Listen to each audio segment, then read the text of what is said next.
Good evening, you're watching NDTV with me, Rishika Barua. This is a show where we take your questions on the coronavirus.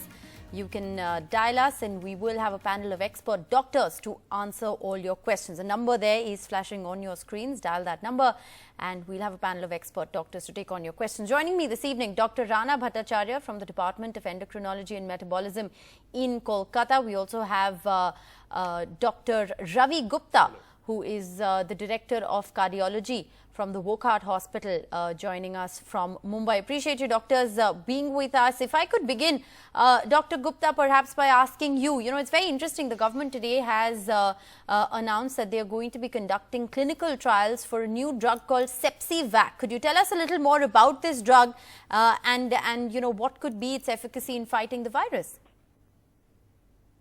Yeah, it's a very recent date actually. CSIR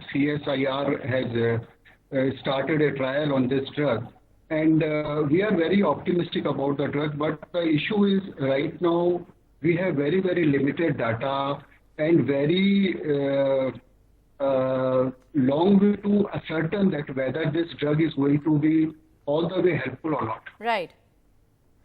All right. If I could ask you, Dr. Bhattacharya, a little more about this drug. What is this drug used to treat? What we've been told. What we've been told essentially is that this is a drug that is used already, for patients who are suffering from sepsis. So is it, is it then used, for, how will it then be used for coronavirus? Could you tell us a little more about the drug? Yeah, let me admit first that I'm an endocrinologist, so I mainly deal with diabetes and other hormone-related problems. I'm no expert in this particular field, maybe. But however, as far as my knowledge goes, it's a drug that acts against the body reaction to a particular microbe. That may include a bacteria or virus. We call this sepsis when it goes, unregulated. So these kind of drug actually help to regulate the immune system. Right. All right. So very interesting, because what we've been, so far told and what is so far known about this clinical trial in the research also, Dr. Bhattacharya, is that, it could just perhaps reduce the chances of mortality in critically ill patients. So that's essentially the idea. Is that very similar to what happens in patients who suffer sepsis as well? Yes. Absolutely. That's true. All right. So, of course, there are multiple different drugs that are being, talked about. There has been a lot that's been said about hydroxychloroquine as well, to be used as a preventive. If I could just ask you, Dr. Gupta, once again, hydroxychloroquine and the efficacy of hydroxychloroquine, we know it's being given to frontline workers as a preventive measure. How does that work? This medicine was actually has been used and is still in use for malaria primarily. And there was a very small trial which has shown the use of hydroxychloroquine for treatment as well as for prophylaxis. So it is very clear, because now we need to educate the people that hydroxychloroquine is not for the normal people. That is very clear, because it is creating shortage of the drug in the market. So we need to tell them that this drug is indicated only for those healthcare workers dealing directly with COVID-19 patients. Right. And another issue, those who are living in direct, like the caretakers of those who have positive patients in their home. So this is the only two indications of this drug. Right. And the mechanism of this drug is actually not known. So we really don't know that how this drug is helping in those patients. All right. Our first caller, Farooq, is on the phone line from Kulgam. Go ahead. Okay, Farooq. My question is about gargling. When we gargle with salt water. Okay. Okay. Can you hear me? Yes, we can hear you. Go ahead. Yes. When we gargle with salt water, I think it clears our air passage. Does it not increase the chance of virus to get in? Does it not increase the chance of the virus to get in? Dr. Bhattacharya, would you like to take that on? No, not really. Actually, what happens if you gargle with warm water, maybe with a bit of salt, actually it increases the local temperature. Now, the virus, they proliferate or they multiply in an environment where the temperature is a bit low and in a dry condition. So it proliferates or it multiplies more. So if you frequently gargle with warm water, that actually makes it difficult for the virus to grow and to spread the infection further. So possibly it's beneficial. It do not, facilitate the entry of virus within the respiratory system. Rather, it's just the opposite. All right. So a lot of questions there on, what kind of home remedies. Dr. Gupta, any other kind of, home remedies that one can do? We know that drinking hot water is something which is advisable. But what else can one do in order to just boost immunity or make sure that you're protected against, the infection? Yeah, there are 2-3 things which we should tell all our viewers. One is the gargles which Johanna told us. And another thing that you can use any mouthwash which you used to take for your routine habit, anything which contains hydroxide or any drug which is like betadine based, because betadine gargles are also very effective. Right. Betadine is a very good virucidal. So these are the two things which are helpful, because the virus, when it is stuck up in the oropharynx, it stays there for 3-4 days. Right. So our whole idea of doing gargles is that we clear this virus from the oropharynx, and when it goes in the gut, the acidic juice is going to kill it. Right. Because HCl is there, so it will clear that. So, and long is also considered very, very effective measure for this. So although we don't have much data on that, but right. That is also required. All right, very interesting. So betadine gargles is something that is being recommended there. If you have any kind of a throat symptom, perhaps, the betadine gargle could help, because like the doctor explained, the virus does stay in the throat for 3 to 4 days before it, it does have the potential to then go into your lungs. Our next caller, Madhvi Manoj, is on the phone line from Hyderabad. Go ahead. Hello, doctor. Hello. Yeah, my question is, whether this virus can be transmitted in air-conditioned places? All right. Can the virus be transmitted in air-conditioned spaces, Dr. Bhattacharya? Yeah, of course it can. I mean, what happens? The virus transmits maximally in a closed space where there is no circulation. So that's the most dangerous situation. Where there is some kind of circulation, like air conditioning, possibly the risk is a bit lesser than that. But possibly it's better if all the windows are open and the room is well ventilated. That actually drives away the aerosols or droplets which is secreted when one person coughs. The air drives it away, and the viruses which resides in these droplets also driven away. So best thing is a well ventilated space with windows open. The next best option may be air-conditioned area, and possibly worst for transmission, it's a closed area without any ventilation, where the chance of transmission is possibly highest. All right. So open spaces is where it is perhaps best. So try and keep your home or your rooms as ventilated as you can. Shankar, our next caller, is on the phone line from Chennai. Go ahead. Yeah, my question is, there are a lot of reports from Lancet and others on the use of certain hypertensive drugs for patients, namely telmisartans, olmesartans and all. I have people in my family suffering from hypertension. We are giving those drugs. Is it safe to carry on with those drugs? Because there are reports that it aggravates the infection. All right. Dr. Gupta, any do's and don'ts as far as these drugs are concerned? Yeah, this is a very good question, and actually I wanted to address this query because a lot of my patients are also on telmisartan and this group of families, that ARB. So this is a very good family, and initially there were few reports in which people suspected that ARB should not be given in patients who are having corona. But over the time, these reports have been rejected. And now I personally stopped initially few of my patients on ARB, but I found, few of them, they had some cough. So we thought that this may be because of ARB, and ARB can aggravate corona. But even after stopping ARB, it doesn't help. So Right. Okay. We seem to have had, a connection issue there, Dr.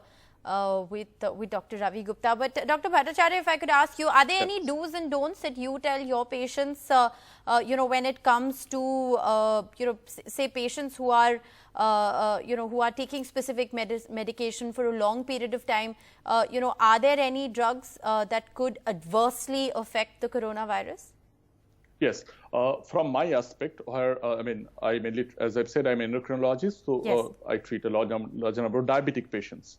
So from diabetes viewpoint, most of the drugs seems to be safe. Okay. But one class of drug that's called SGLT2 inhibitors, or in short, we call those flozins, like canagliflozin, dapagliflozin, or empagliflozin.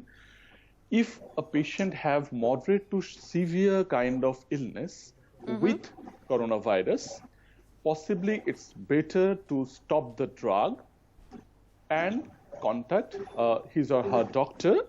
Possibly it's better to replace this drug with the other medicines. And right. if the infection is severe, then possibly go for insulin only. All right, very interesting. Our next caller, Roof, is on the phone line from Srinagar. Go ahead. Good evening, ma'am. Good evening. Go ahead.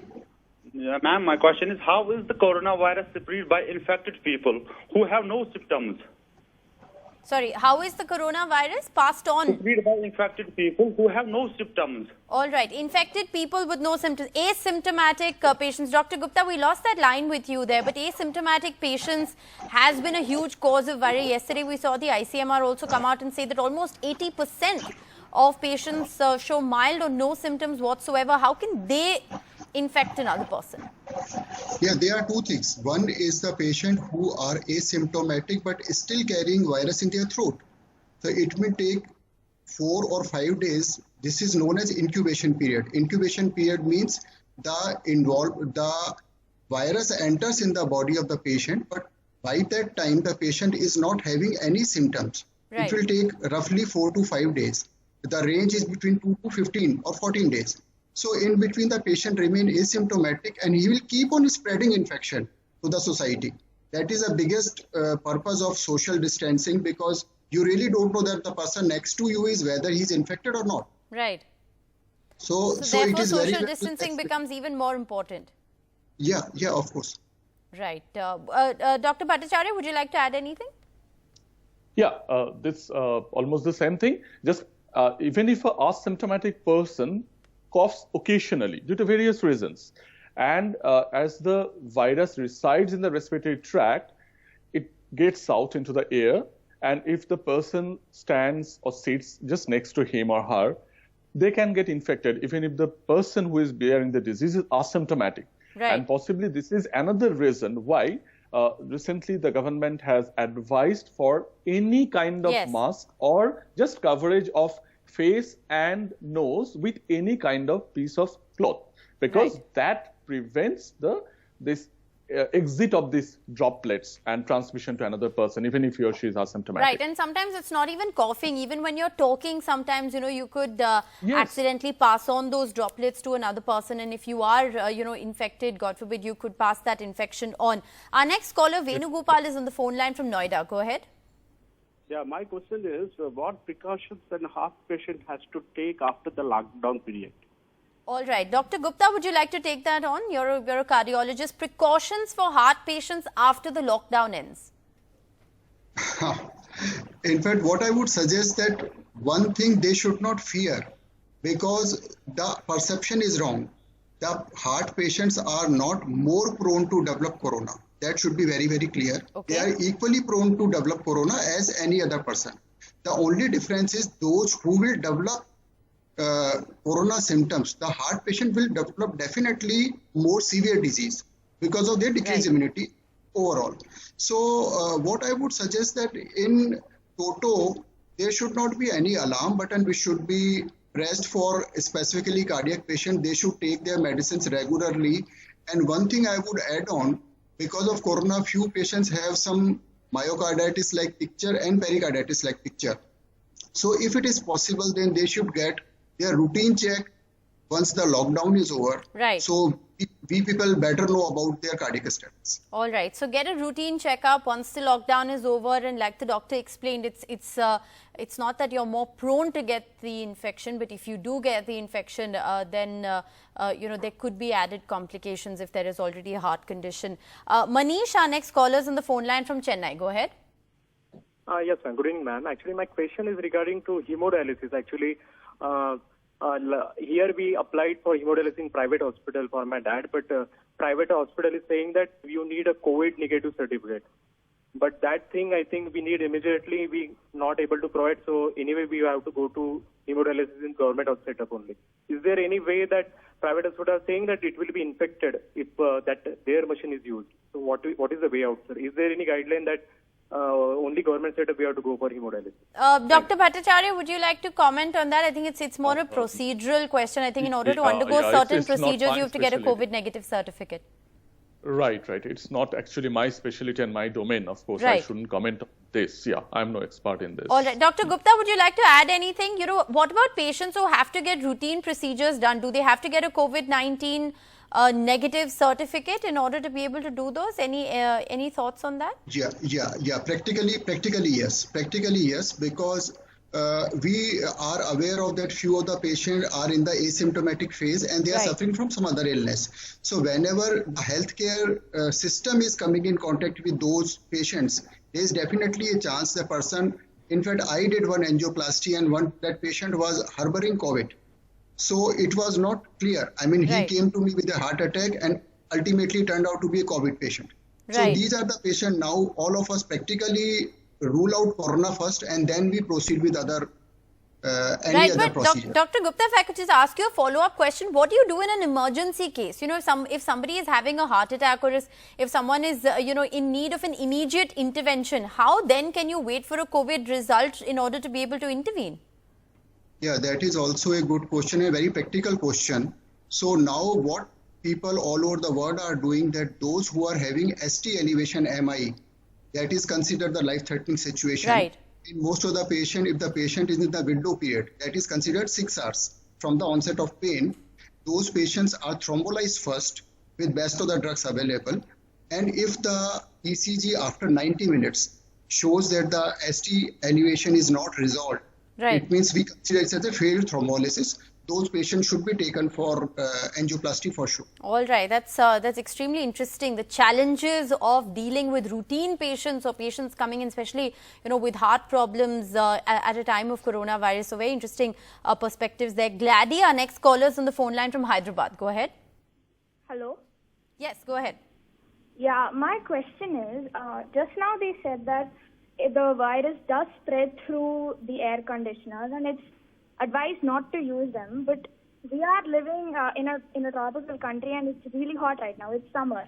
So do you think we should not use the ACs right now? We should stop using the ACs right now? Right. I think Dr. Bhattacharya actually clarified on that, saying it doesn't have any proportionality, but it's obviously advisable to leave your windows open. But Dr. Bhattacharya, would you like to clarify on the use of air conditioners, because it is summer in India at the moment? Yeah, no. At a one's home, I mean, you can use air conditioner. There is no problem. What I was talking about, the spread of the virus. Say, in a condition when a person who is harboring the virus, and the question arises whether it can be spread to the other person in an environment where the air condition is running.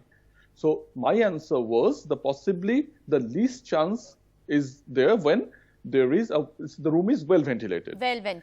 Possibly the next best scenario is presence of air conditioning, and the worst may be a ill ventilated room without any conditioning. All right. But I may just want to add another point. In any kind of respiratory infections, it's advisable to prevent the further aggravation. I mean, do not turn down the temperature to a very low level. It should be just comfortable. Like in summer, maybe around 26, 27 degrees Celsius is fine. You should not reduce it to 18 degrees Celsius even in your own home. So regulate the temperatures of the air conditioners. Yes. Don't reduce it to 18 or 16, because then your susceptibility to get a cold or a cough also increases. Right. Okay. Our next caller, Vishwanath, is on the phone line from Lucknow. Go ahead. Hi, very good evening, everyone. Actually, I'm Chef Vishwanath Shukla calling from Lucknow, the Deputy Chef Golden Blossom. And nowadays we are taking care of all the quarantine doctors in Golden Blossom. So what are the precautions we have to use as a chef? All right. Are you asking about precautions for doctors?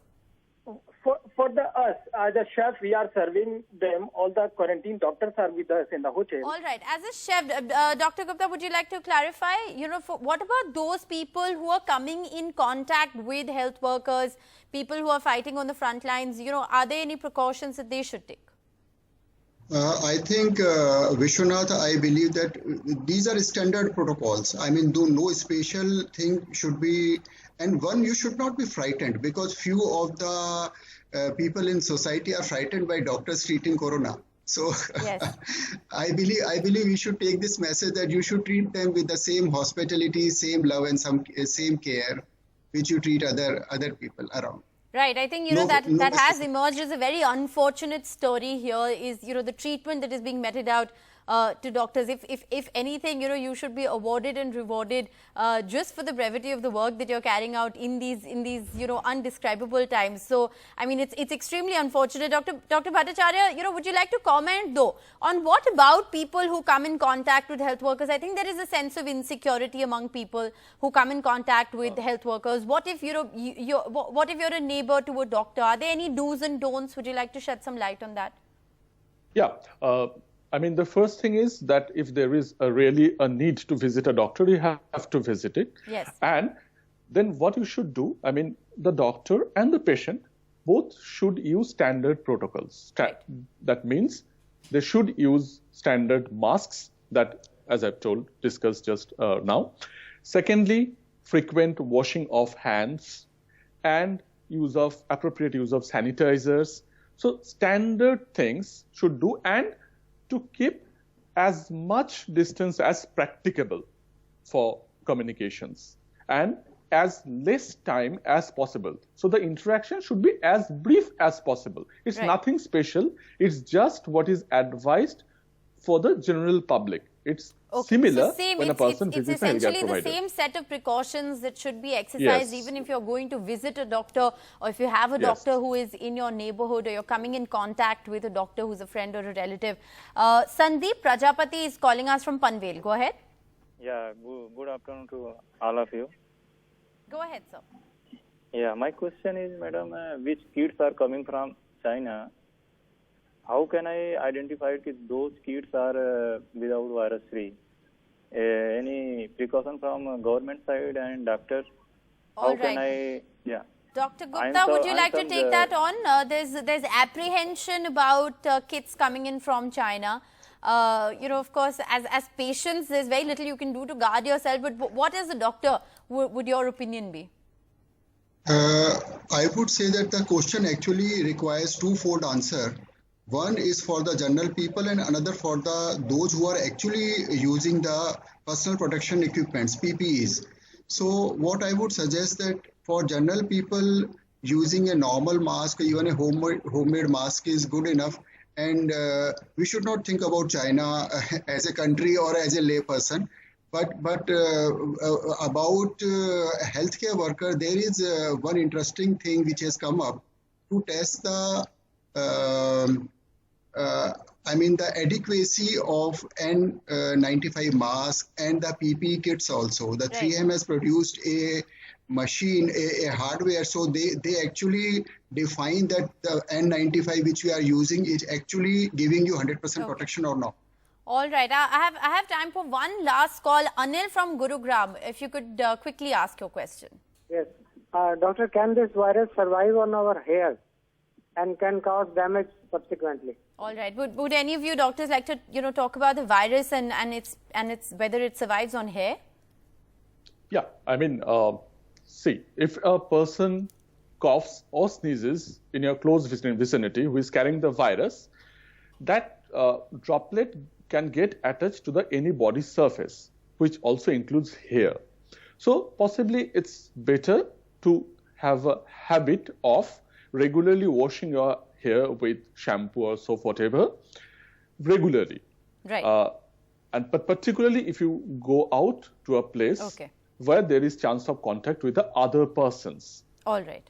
So if you do step out and you have contact with other people, then it is advisable, perhaps, like you wash your hands or have a bath, it is advisable to wash your hair as well. Yes. Thank you so much, Dr. Ravi Gupta, Dr. Rana Bhattacharya, for joining us this evening and for sparing the time of day to answer the questions so very patiently. Thank you so much for being with us. A big thank you to those who've dialed in with your questions as well. That's all we have time for on the show this evening. Thank you for watching.